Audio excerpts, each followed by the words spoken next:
British শাসনামলে লক্ষ্মীপুর সদরের দালাল বাজারের জমিদার গৌরকিশোর রায় এই বাড়িটি নির্মাণ করেন। স্থাপত্যশৈলী ও নান্দনিকতায় কালের সাক্ষী হয়ে আজও এর ইতিহাস ঐতিহ্যের জানান দিচ্ছে বাড়ির রাজগেট, অন্দরমহল, শান বাঁধানো ঘাট, লোহার সিন্দুক, নৃত্যশালাসহ বিভিন্ন স্থাপনা। ১৯৪৬ সালে এ বিশাল বাড়িসহ ৮ একর জমি সম্পত্তি রেখে সপরিবারে ভারতে চলে যান গৌরকিশোর। এরপর থেকে একটি প্রভাবশালী চক্র দখলে নেয় বাড়িটি।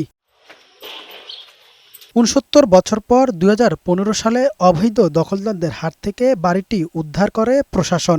তবে আদালতে রিট থাকায় বিলম্বিত হয় এর সংস্কার। পরবর্তীতে মামলার রায় সরকারের পক্ষে এলে বাড়িটি প্রত্নতত্ত্ব বিভাগের গেজেটভুক্ত হয়।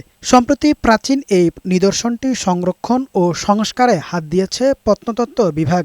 সাবেক জমিদারদের যে ঐতিহ্য ছিল, যে রূপ দারুণ ছিল, ওইভাবে করিয়া জনগণের স্মৃতিটা ধরে রাখার জন্য জমিদারদের এটার জন্য প্রশাসন উদ্যোগ নিয়েছে।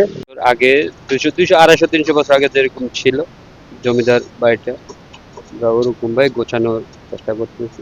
প্রত্নতত্ত্ব বিভাগের কর্মকর্তারা বলছেন, ঐতিহ্যবাহী জমিদার বাড়িটি ভবিষ্যৎ প্রজন্মের কাছে নতুন করে তুলে ধরতে কাজ করছেন তারা।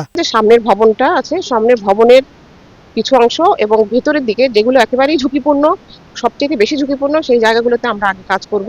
সংস্কার কাজ শেষ হলে জমিদার বাড়িটি পর্যটকদের জন্য উন্মুক্ত করা হবে বলে জানিয়েছেন জেলা প্রশাসক। সংস্কার কার্যক্রমের পর দেখা যাবে যে এই ঐতিহ্যবাহী যে জমিদার বাড়িটি সেটি দেখতে আরো আকর্ষণীয় একটি রূপ লাভ করবে, যার মধ্য দিয়ে এই ঐতিহ্যবাহী জমিদার বাড়িটিকে পর্যটকদের কাছে আরো অনেক বেশি আকর্ষণীয় করা সম্ভব হবে। উন্মুক্ত হলে এই জমিদার বাড়ি পর্যটকদের অন্যতম বিনোদন কেন্দ্রে পরিণত হবে বলে প্রত্যাশা স্থানীয়দের। কামাল উদ্দিন, বৈশাখী সংবাদ।